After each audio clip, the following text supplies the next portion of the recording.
They called it the Whispering Room.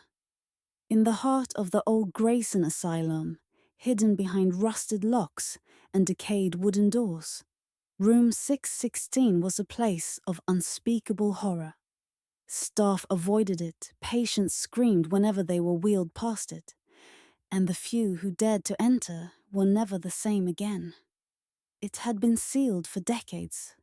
The stories of what lay inside whispered like ghostly winds among the halls. For Emily, a curious and skeptical college student studying urban legends, the Whispering Room was an irresistible challenge. Her professor had dismissed the tales as nothing more than folklore, but Emily wanted to prove or disprove the terrifying accounts. Armed with a flashlight, her phone, and a recorder, she bribed the current caretaker for access to the abandoned asylum. It was well past midnight when she entered the asylum's decayed corridors. The air was damp and smelled of mildew and rot. Every step she took echoed eerily, the sound bouncing off the cracked walls. The halls were littered with broken furniture, shattered glass, and fragments of lives long forgotten. When Emily reached the door to room 616, she hesitated. It was different from the others. Thicker, darker, as if the wood had absorbed decades of malice. The air around it felt colder, heavier, and her breath became visible in the damp chill. Her fingers trembled as she turned the rusted doorknob.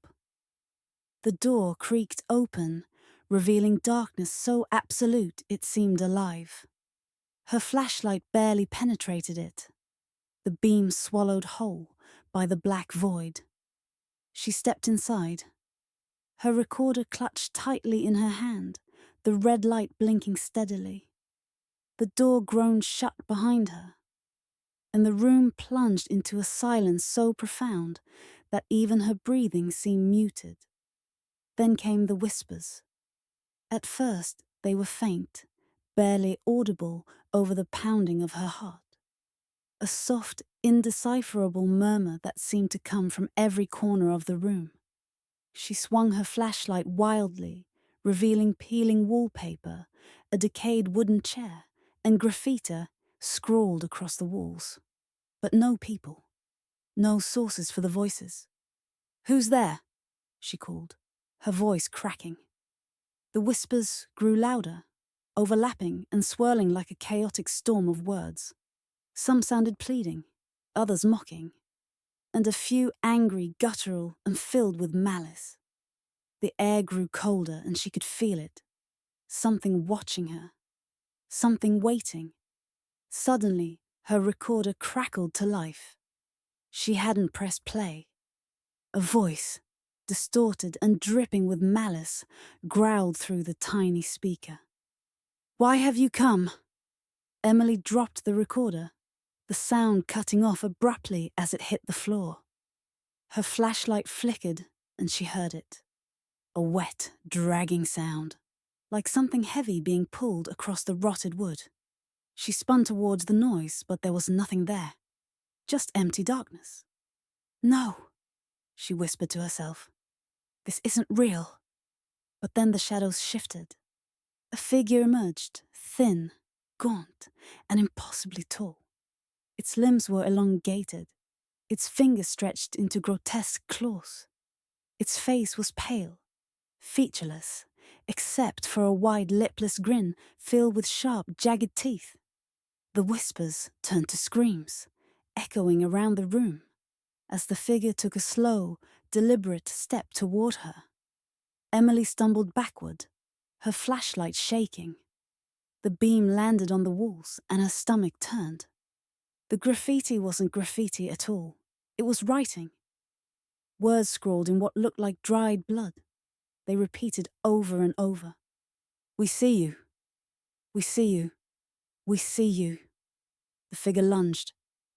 Emily screamed and bolted for the door, but the knob wouldn't turn. She banged on it, her cries echoing through the asylum, but the whispers drowned her out. They were inside her head now, crawling through her mind like spiders, their voices clear. Stay with us. Stay forever. The room shifted around her. The walls began to close in, the floor cracking and revealing black voids beneath her feet. The figure was inches away now, its breath cold against her neck. She turned, and its claws were already reaching for her. The last thing Emily saw was its grin, impossibly wide, as it whispered, "You'll never leave." The next morning, the caretaker found the door to room 616 wide open. Inside, there was no sign of Emily, just her flashlight, her phone, and her recorder. When he played back the recording, it was silent at first, then filled with a single, echoing whisper. "You're next." The whispering room remains locked, but if you pass by late at night, you might hear the faint sound of whispers, and if you listen too closely, you might not be able to leave.